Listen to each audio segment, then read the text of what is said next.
दोस्तों, आज के इस वीडियो में मैं आपसे एक इम्पॉर्टेंट मनी साइकोलॉजी के ऊपर बात करने वाला हूं, जो ये कहता है कि ज़्यादातर लोग अपने फाइनेंशियल डिसीजन किसी और से पूछ के लेते हैं और बिना लॉजिक लगाए, बिना रिस्क को सही तरह से समझे ज़्यादातर लोग अक्सर इमोशनल आर्थिक फैसला लेते हैं, जिसका नुकसान उन्हें बाद में बहुत भारी पड़ता है। जी हाँ, अगर आप देखेंगे तो समझेंगे कि ज़्यादातर लोग किस तरह से अपना आर्थिक फैसला करते हैं, यानी कि उन्हें कहाँ पे इन्वेस्ट करना है, कहाँ पे पैसे उन्हें लगाने हैं, इसके बारे में वो किसी दूसरे पर्सन से, चाहे उनका फ्रेंड्स हो सकता है, नेबर हो सकता है, उनके ऑफिस के कलीग हो सकता है, या फिर कोई उनका दोस्त रिश्तेदार कोई भी हो सकता है, जिससे कि वो सलाह लेते हैं कि उन्हें अपने पैसे के साथ क्या करना चाहिए, और वो अक्सर वैसा ही करते हैं। उनका दोस्त बताता है कि मैंने तो यहाँ पे पैसे लगाए हुए हैं, मुझे ये फायदा हो रहा है, तुमको भी यहीं पे लगाना चाहिए, मैंने यहाँ पे प्रॉपर्टी खरीदी है, तुम भी यही प्रॉपर्टी खरीदो, मैंने ये प्लॉट लिया है, तुम भी यहीं पे प्लॉट लो, मैंने ये घर खरीदा है, तुम भी इसी बिल्डिंग में घर खरीदो। जी हाँ, बिल्कुल इसी तरह की सलाह अक्सर हमें मिलती है कि हमें भी वही करना चाहिए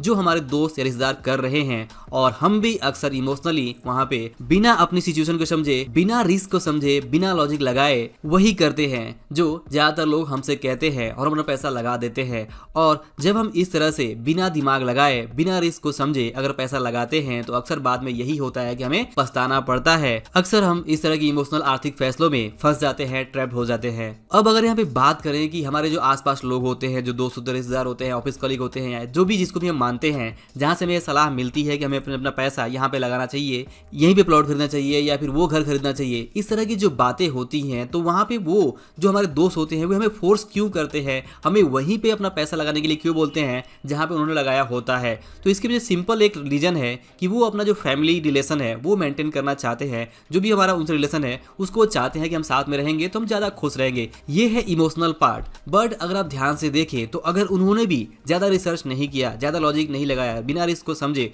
उन्होंने भी अगर प्रॉपर्टी ले ली है, कुछ अगर इन्वेस्टमेंट कर दिया है, और फिर भी अगर वहां पे फंस गए हैं, ये बात वो जानते हैं, तब भी कई बार वे लोग हमें वही सलाह देते हैं कि आप भी वही करो जो वो उन्होंने किया हुआ है। यानी कि वो फंस चुके हैं, फिर भी हमें जाने अनजाने वे सलाह देते हैं, और यही सोचते हैं कि हम भी अगर आ जाते हैं उनके साथ में, तो अगर कुछ प्रॉब्लम होती है तो हम साथ में रहेंगे, हम साथ में निपटाएंगे। और यहाँ पे वही बात आ जाती है कि हम तो डूबेंगे सनम, बट साथ में तुम्हें भी ले डूबेंगे। ये है एक ह्यूमन साइकोलॉजी जो हमें ध्यान में रखना चाहिए, क्योंकि जब बात पैसों की होती है तो वहां पे भी साइकोलॉजी इसी तरीके से काम करती है। बात जब पैसों की होती है तो हमारा नुकसान जो होता है वो पैसों में होता है, और जो फाइनेंशियल लॉस होते हैं वो आसान नहीं होते हैं। हमारे वर्षों की जो मेहनत होती है वो पैसा कुछ एक मिस्टेक से फंस जाता है और हम ट्रैप्ड आउट हो जाते हैं। हमें बहुत अफसोस होता है कि हमने ऐसा क्यों किया। तो इसलिए ये बहुत जरूरी है कि जब भी आपको आर्थिक फैसले लेने हो, चाहे वो इन्वेस्टमेंट के फैसले हो, कहीं पैसे इन्वेस्ट करने की बात हो, तो आपको बहुत ही सोच समझकर फैसला करना है। सबसे पहले तो आपको ये समझना है कि हर एक इंडिविजुअल की जो पर्सनल सिचुएशन होती है पैसों को लेके, वो बिल्कुल अलग होती है।